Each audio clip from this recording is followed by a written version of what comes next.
BattleBit Remastered could be going through arguably one of the biggest challenges that faces any game out there. I think it's going through a bit of an identity crisis right now, and that's something that I've been feeling as though would rear its ugly head for a long time now. While yes, the game is basically 6 months old if you look at it from its early access launch date, BattleBit's history is one that spans years of development, and even from a core gameplay design, BattleBit looked very different in its early years from what we have today. So, is BattleBit on the cards to change forever from what we're used to today? G'day there once again viewers, your mate Kamikaze78 here, and today folks, let's talk about BattleBit's biggest challenge yet.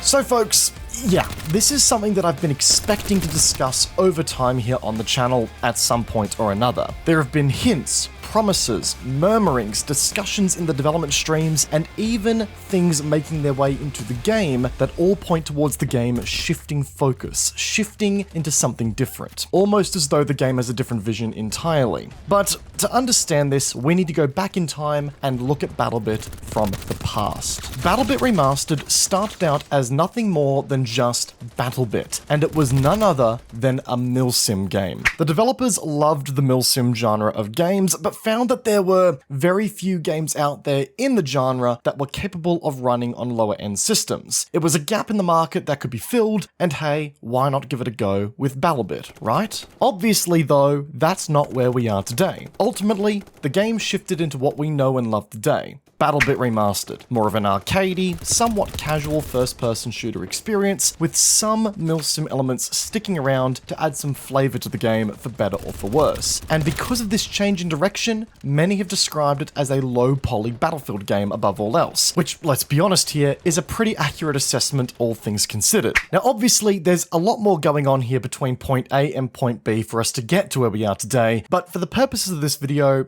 there's not really too much of a reason to go into it. The important part is the context of BattleBit and where it started out as. That being a more milsim-y, tactical style first-person shooter. The developers wanted the game to be a competitor to the likes of Squad or Hell Let Loose, but obviously over time, it became and molded itself into this pseudo-competitor to the Battlefield franchise, and the timing to this was perfect, with Battlefield 2042 being a colossal flop, and many of the community just going, "Nope, fuck you EA and fuck you Battlefield for ruining this franchise." BattleBit was there to reap the benefits. It was fastly coined as the game that was quote-unquote taking Battlefield to school. It was here, and people loved it for what it was, at least for the short term, as we've seen with the Steam player charts. Again, what's important to remember here is that the commentary around the game heavily advertised it as an arcade-ish, large-scale shooter that was casual and fun enough to jump into for a few hours with your buddies and have a good time in, reminiscent to that of the good old Battlefield days, which is where I know I've gotten my most amount of enjoyment out of the game. But as of late, it's become abundantly clear that the developers never envisaged the game going in this way, and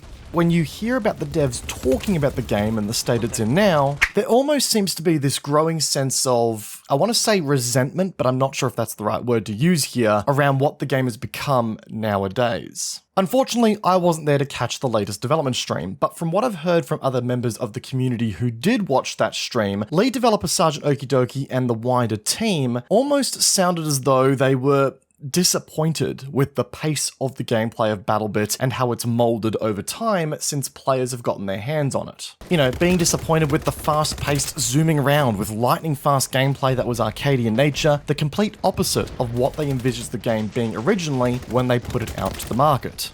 And as a result, this has led to some conversations around changing the game at its core design to better bring it back in tow with the likes of their original vision. However, and I cannot press this enough, guys, the risks that sit here looming over BattleBit should this course of action be taken are monumental in my view. We've already started to see some changes make their way to the game as testers for this design direction, if you will, sort of to dip your toe in the water again. At the time of writing this video, a new audio system was implemented to the game that, while yes, would try to prioritize enemy audio sources over friendly ones, which is a very arcadey feature I must say, it also introduced a feature feature that would see your audio become muffled and almost muted whenever you took a hit from damage. This was done to heavily discourage blind rushing in when taking damage and to encourage more tactical gameplay by simply ridding you of situational awareness. But it's safe to say that the community really despised this approach, so much so to the point that it's on track to be reverted immediately and revisited at due time. And again, this is just an example of changes that aim to reel BattleBit back into the pace and flow that better matches that of a more tactical milsim-ish game.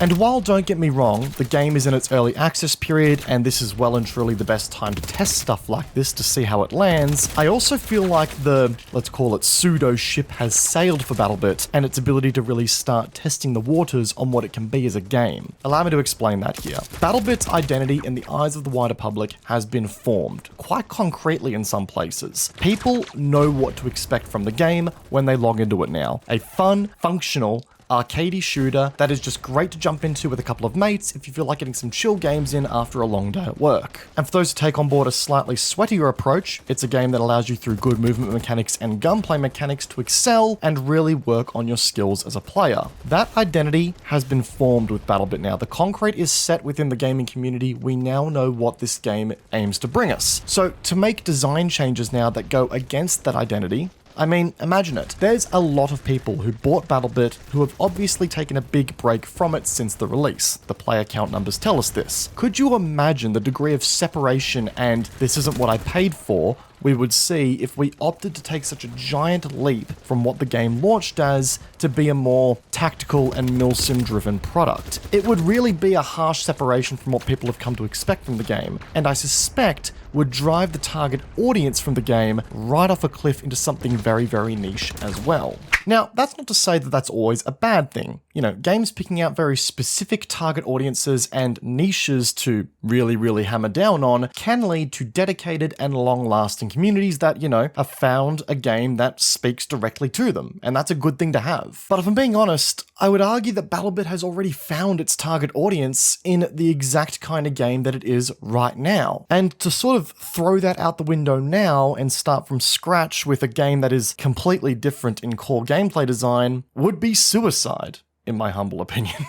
BattleBit has truly become something special for a lot of people out there as a reminder as to what good, arcadey, first-person shooters can play like when they're built well. And I do understand that the developers seem to have grown some degree of separation from what BattleBit is now versus what they once wanted it to be, or maybe even still want it to be to this day. But ultimately, folks, if it were up to me, I feel like we should really be celebrating BattleBit's identity and what it's carved itself out as in the industry right now. That being an arcadey, easy to jump into and enjoy first-person shooter as it is right now. The way the game plays has bred some of the best gaming moments that I've had in a long time. And to step away from that with the goal of really hammering down on the tactical shooter environment just doesn't sound like it's the right call for me. And it really does show in some of BattleBit's development decisions of late, and it really does feel as though the game is going through an identity crisis of such. And I'm obviously extremely biased as someone who does like to move and schmoove around and get some cracking kills here and there, but ultimately, I still view this game, even for the more casual player, as a better alternative than if we had gone down the milsim approach with a game like this. Now, obviously, that puts the developers in a tricky position of having to work on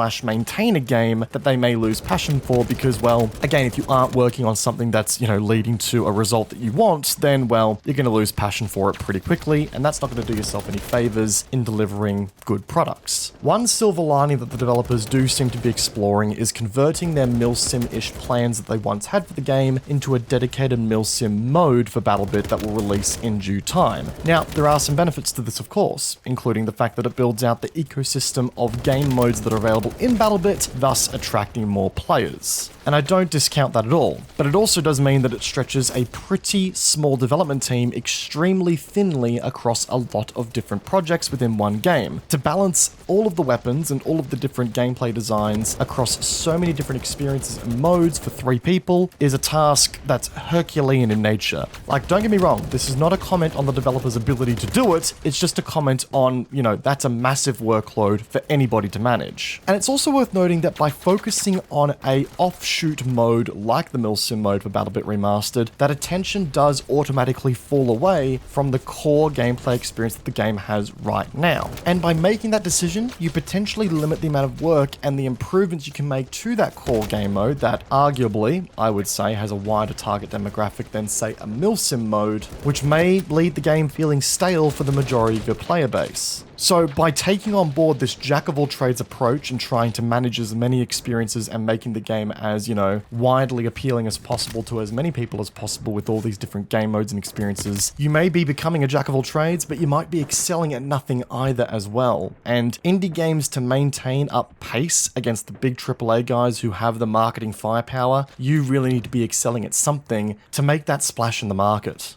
And I fear that BattleBit's identity crisis and the degree of things it's trying to do and the degree of identities that it's trying to encapsulate all under one banner is going to do worse for the game than it will good for the game in the long run. In saying all that though, that is just one man's view and one man's thoughts on BattleBit Remastered. I could be completely wrong for all I know, and if you guys do think I'm wrong, let me know in the comments section down below. I'd love to hear your thoughts and opinions on all this, guys. Like the video if you enjoyed it, and be sure to get subscribed for more content. We're going to be focusing a lot on a wide variety of games in the near future, and I've got some really exciting content coming your guys' way very shortly too, so make sure you're subscribed to stay up to date. And as always, come check out our Twitch, linked in the description down below, guys. It'd be great to have you there too. Once again, guys, I hope you enjoyed today's video. Peace out, and I will see you guys all in the next one. Take care, guys. Have a good one.